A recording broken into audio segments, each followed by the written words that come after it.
Tetapi di sini juga sesuatu yang paling nikmat di dunia itu telah diringkas menjadi 3 perkara. Yang pertama adalah Bismillahirrahmanirrahim. Assalamualaikum warahmatullahi wabarakatuh. Apa kabar sahabat santri dan pendukung channel El-Hadafi? Semoga kita semua selalu dalam lindungan Allah Subhanahu wa taala. Pada kesempatan kali ini saya akan melanjutkan kajian kitab Fathul Izar atau etika melakukan jima ataupun senggama ya. Bismillahirrahmanirrahim. Qala ahlul ilmi, telah berkata ahli ilmu ya, atau ahli ilmu itu ulama ya, telah berkata ulama. Wayam bahi, dan disarankan lil arushi, bagi pengantin laki-laki yang baru menikah, arba'atu asya, itu melakukan 4 perkara ketika akan melakukan hubungan badan dengan istrinya.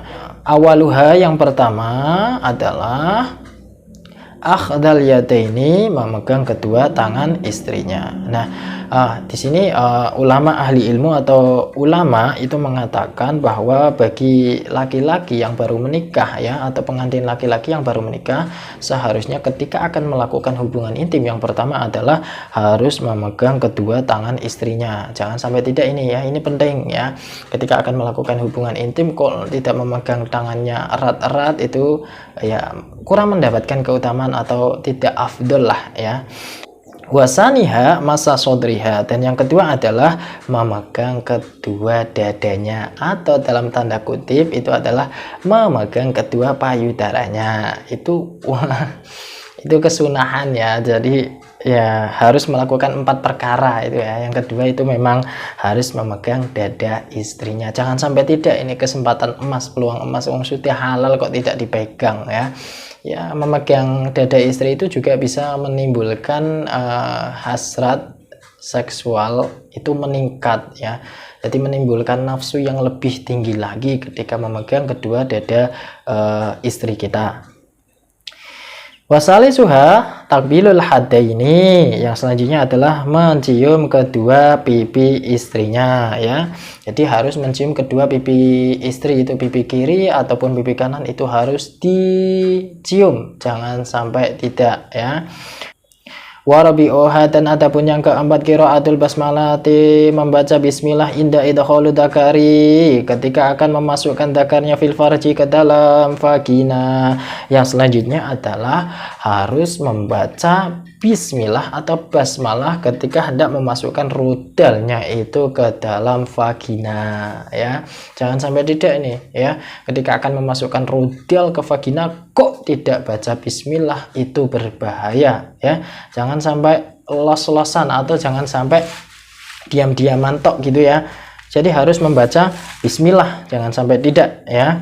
Di akan memasukkan rudalnya bismillahirrahmanirrahim. Nah, seperti itu ya.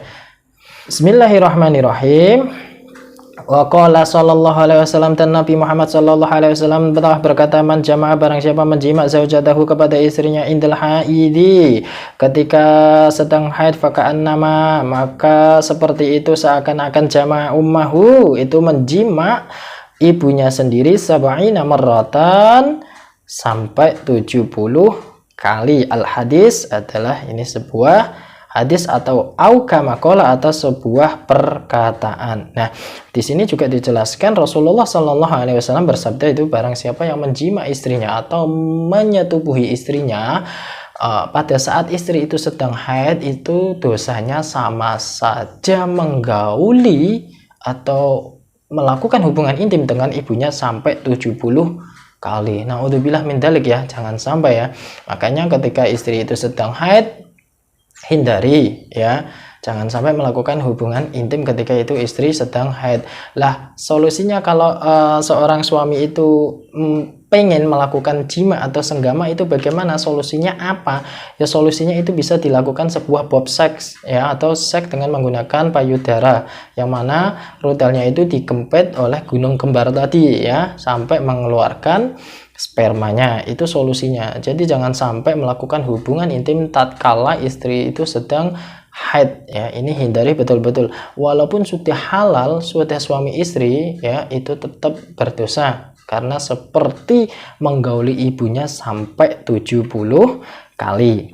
Su'ila ba'dul masyayikh, dan sebagian ulama ditanya ya, an-ni'amid dunya, dari beberapa nikmatnya dunia, kam itu ada berapa, hiya dan apakah itu ya. Di sini ada nafisah dhorifah, yang mana sebagian masyayikh itu pernah ditanya tentang apakah atau ada berapa kenikmatan yang ada di dunia itu, apa saja kenikmatan itu, kenikmatan yang di dunia itu.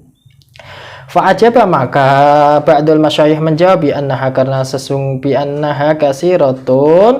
sesungguhnya ni'amud dunia itu ada banyak, la yuhsa, yang mana tidak bisa dihitung, ada daha dengan sebuah hitungan ya. Jadi lalu masyayikh itu menjawab, jadi nikmat Allah di dunia itu banyak sekali dan itu tidak akan bisa dihitung dengan jari jemari manusia.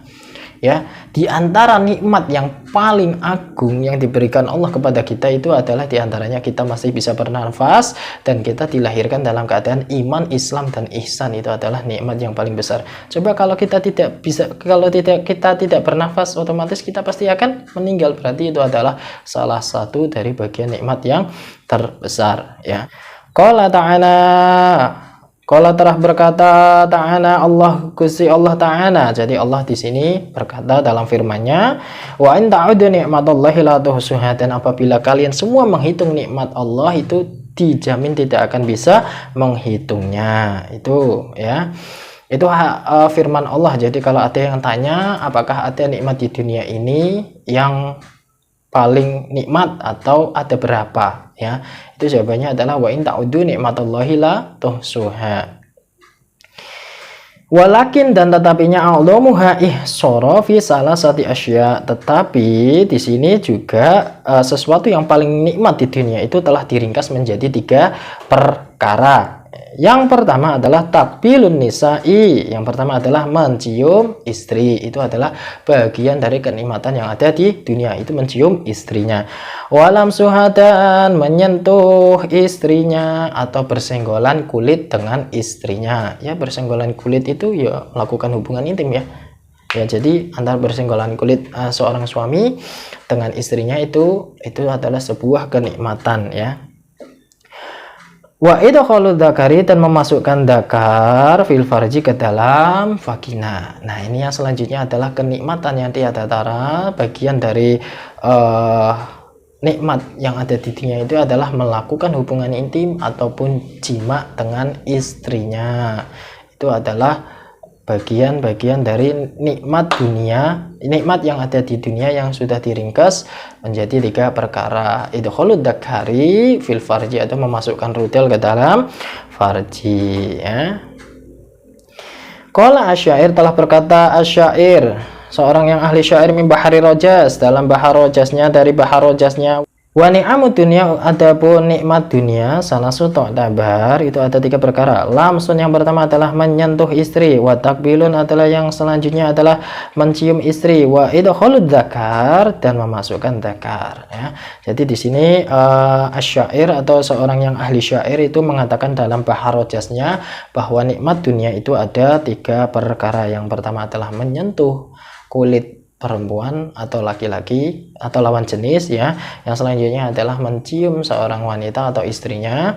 Yang selanjutnya adalah melakukan hubungan intim atau jima, idkhulud dzakari fil farji. Itu saja yang bisa saya sampaikan, semoga bisa bermanfaat. Wallahu muwaffiq ila aqwamit thoriq. Wassalamualaikum warahmatullahi wabarakatuh.